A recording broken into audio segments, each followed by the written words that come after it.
जो labour studies का report है उसमें अगर हम देखेंगे तो इंडिया में अभी 2019-2020 में जो रिकॉर्ड देखा गया था वो था हाईएस्ट लेवल ऑफ अनएम्प्लॉयमेंट था।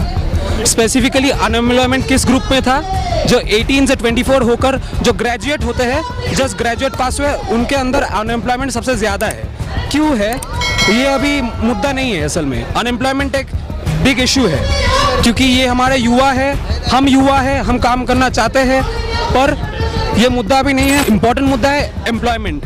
वो इकोनॉमी को बढ़ाता है और इकोनॉमी को पुश करता है। पर एम्प्लॉयमेंट अगर हम देखेंगे एक चीज़ है। दूसरा था, मोदी ने प्रॉमिस किया था जो 6% GDP वो खर्चा करेंगे एजुकेशन के ऊपर, पर अभी तक भी सबसे लोएस्ट परसेंटेज ऑफ GDP असल में अभी है वो है 3.2%। ये मनमोहन सिंह से भी कम है असल में। अगर हम बोलेंगे तो मनमोहन सिंह में 4 पॉइंट समथिंग आया था, पर अभी हम अगर देखेंगे तो अभी 3.2 है GDP खर्चा एजुकेशन के ऊपर। 6% कब पहुंचेगा हमको नहीं मालूम। 3 नंबर है, अगर हम देखेंगे जियो यूनिवर्सिटी के बारे में। जियो यूनिवर्सिटी ये हम लोग का नया शिक्षा नीति के बाद ही हुआ था ऑब्वियसली। NIRF रैंकिंग तैयार हुआ है जियो यूनिवर्सिटी के ऊपर। NIRF रैंकिंग यूनिवर्सिटी के ऊपर आ गया यूनिवर्सिटी होने से पहले ही। अब ये किससे हो सकता है हमको भी नहीं मालूम। It is not logically possible. अगर हम ये प्रश्न पूछेंगे पार्लियामेंट में तो क्या करेंगे मोदी जी ऑपोजिशन को ही हटा देंगे स्पीकर के माध्यम से। स्पीकर जो एक इंडिपेंडेंट लेजिस्लेशन होना चाहिए वो अभी पक्ष ले रहा है। तो ऑब्वियसली जब हम प्रश्न पूछेंगे, ऑब्वियसली मोदी जी को सत्ता में जनता ही लाया है और प्रश्न पूछने का अधिकार भी है। जब हम प्रश्न पूछते हैं तब ऑपोजिशन को हटा देता है। जब नारेबाजी होता है तब JNU में चांसलर 20,000 की फाइन लगा देता है। तो यही होता है अभी। मोदी जी से तो हाँ मिला, बहुत कुछ मिला है। महंगाई मिला है ऑब्वियसली, रिलीजन के दंगे मिले हैं ऑब्वियसली, कास्टिज्म मिला है, ये सब तो मिला ही है। अभी तो यही बाजार में चल रहा है। मदद की तो हम बात नहीं करेंगे, बट हम साफ देख सकते हैं कि युवाओं के साथ किस तरीके का खिलवाड़ जो है बीजेपी सरकार ने पिछले 10 सालों में किया है। अगर हम एम्प्लॉयमेंट रेट्स की बात करें या फिर हम एजुकेशन की बात करें, जिस मुद्दे पे आज हम यहाँ पे आए हैं, अगर हम न्यू एजुकेशन पॉलिसी की बात करें, CUET की बात करें, FIUP की बात करें, तो साफ समझ आता है। इसमें कोई दो राय नहीं है, कोई डिबेट डिस्कशन नहीं है। ये एक साफ समझी हुई बात है कि NEP के आने से बीजेपी की एक बहुत बड़ी साजिश है ताकि सिर्फ वही तबका पढ़ पाए, और वो तबका भी वो पढ़े जो ये लोग पढ़ाना चाहते हैं। वो लोग जो पिछड़े बैकग्राउंड से आते हैं, पिछड़े जनजातियों से आते हैं, वो लोग पढ़ाई ना कर पाएँ ताकि इन्हें आसान हो। क्या वो कहते हैं ना, स्लेव्स ऑफ द सिस्टम। इस तरीके का एक जनरेशन बनाना इन लोगों के लिए आसान हो। अगर वादे पूरे होते तो इतने जो युवा आज यहाँ पे इस मुद्दे पे इकट्ठे हुए हैं वो नहीं होते।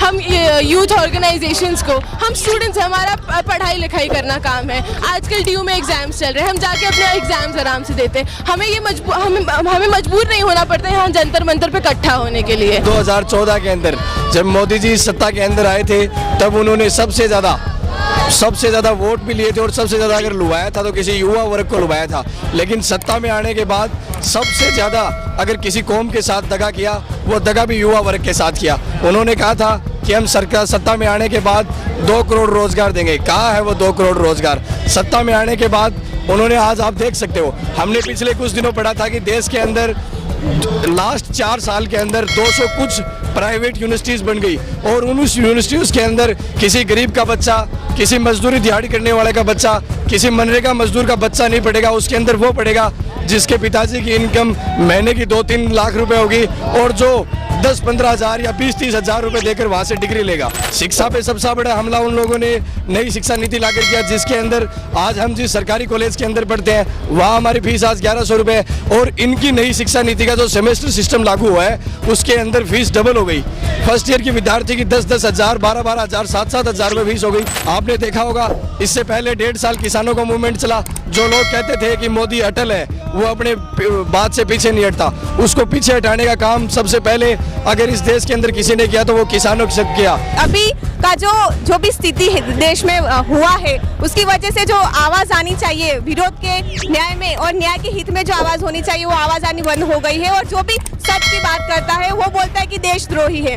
सरकार के खिलाफ बोलना या उनकी गवर्नमेंट के खिलाफ बोलना ये देशद्रोह नहीं है। राष्ट्र के खिलाफ कुछ अगर काम करे वो देशद्रोह होता है। तो हमारे ये मुद्दे हैं आज के रैली में कि हम गुजरात से, और गुजरात का अगर हम बात करें तो जो मोदी गवर्नमेंट है वो गुजरात का जो मॉडल है पूरे देश में दिखाता है कि ये तो गुजरात का विकास मॉडल है। तो हम सच्चाई बताना चाहते हैं कि ये कोई विकास मॉडल नहीं है, ये एक मोदानी मॉडल है, अदानी और अंबानी के लिए बनाया गया मॉडल है। ये आम लोगों का मॉडल नहीं है। जहाँ पे स्टूडेंट्स का हम बात करें कि गुजरात की जो गवर्नमेंट स्कूल है, ग्रांटीनेट स्कूल है, उसमें 32,000 तक, मतलब 32,000 तक टीचर्स ही नहीं है कि इतनी सारी वैकेंसी पड़ी है स्कूल में टीचर्स की। तो जहाँ पे टीचर्स ही नहीं है वहाँ पे बच्चों को पढ़ाएगा कौन। और स्मार्ट सिटी की अगर बात करें कि हम अहमदाबाद से आते हैं, अहमदाबाद स्मार्ट सिटी की अगर बात करें तो जो गवर्नमेंट स्कूल है उसका बिल्डिंग अच्छा नहीं, उसका इंफ्रास्ट्रक्चर अच्छा नहीं कि बच्चों को एक शॉप में बैठ के पढ़ाई करना पड़ रहा है या रोड पे बैठ के पढ़ाई करना पड़ रहा है। ये है गुजरात का परिस्थिति। और लड़कियों का बात करें तो अगर हम बात करके दिन ब दिन जो रेप इशू है वो बढ़ते जा रहे हैं, और एनसीआरबी का एक डेटा है उस हिसाब से अगर देखने जाए तो